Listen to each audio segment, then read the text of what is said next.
بسم اللہ الرحمن الرحیم۔ امیر المومنین حضرت علیہ علیہ السلام اپنے دوسرے خطبے میں فرماتے ہیں، میں پروردگار کی حمد کرتا ہوں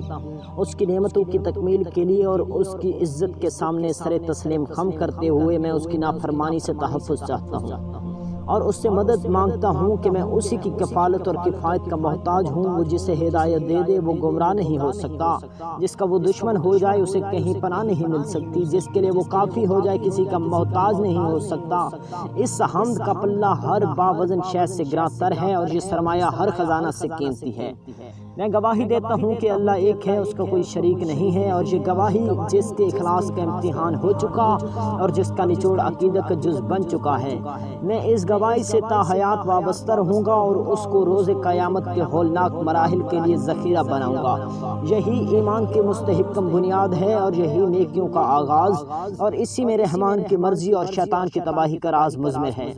میں گواہی دیتا ہوں کہ محمد صلی اللہ علیہ وآلہ وسلم اللہ کے بندہ اور اس کے رسول ہیں۔ انہیں پروردگار نے مشہور دین، معصور نشانی، روشن کتاب، ضیاء پاش نور، چمکدار روشنی اور واضح امر کے ساتھ بھیجا ہے،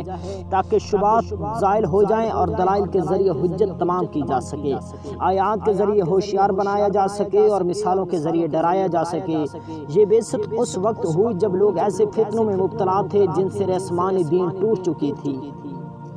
یقین کے ستون ہل گئے تھے، اصول میں شدید اختلاف تھا، امور میں سخت انتشار، مشکلات سے نکلنے کے راستے تنگ و تاریک ہو گئے تھے، ہدایت گمنام تھی اور گمراہی برسرعام، رحمان کی معصیت ہو رہی تھی، شیطان کی نصرت، ایمان یکسر نظر انداز ہو گیا تھا، اس کے ستون گر گئے تھے اور آثار ناقابل شناخت ہو گئے تھے، راستے مٹ گئے تھے، شارائیں بے نشاں ہو گئی تھیں، لوگ شیطان کی طاقت میں اس کے راستے پر چل رہے تھے۔ یہ لوگ ایسے فتنوں میں مبتلا ہو چکے تھے جن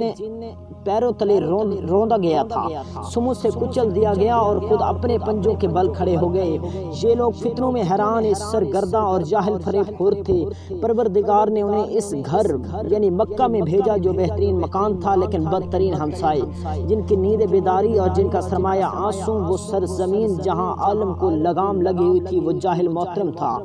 آل رسول صلی اللہ علیہ وآلہ وسلم، یہ لوگ راز الہی کی منزل اور امر دین کا ملجا اور ماوا ہیں، یہی علم خدا کے مرکز اور حکم خدا کی پناہ گاہ ہیں، کتابوں نے یہیں سے پناہ لی اور دین کے یہی کوہ گراں ہیں، انہی کے ذریعہ پروردگار نے دین کی پشت کجی سیدھی کی اور انہی کے ذریعے سے جوڑ بند کے رش کا علاج کیا۔ ایک دوسری قوم، ان لوگوں نے فضول کا بیج بویا اور اسے غرور کے پانی سے سینچا اور نتیجہ ہلاک کو کاٹا ہے۔ یاد رکھو کہ آل محمد صلی اللہ علیہ وآلہ وسلم اس امت پر کسی کا قیاس نہیں کیا جا سکتا، اور نہ ان لوگوں کو ان کے برقرار کیا جا سکتا ہے جن پر ہمیشہ ان کی نعمتوں کا سلسلہ جاری ہے۔ آل محمد صلی اللہ علیہ وآلہ وسلم دین کے اساس اور یقین کا ستون ہیں، ان سے بڑھ کر جانے والا پلٹ کر نہیں آ سکتا اور پیچھے رہ جانے والا ان سے آ کر ملتا ہے۔ ان کے پاس حق و ولایت کی خصوصیات ہیں اور انہی کے درمیان پیغمبر کی وصیت کی وراثت ہے۔ اب جب کہ حق اپنے اہل کے پاس واپس آ گیا اور اپنی منزل کی طرف منتقل ہو گیا ہے۔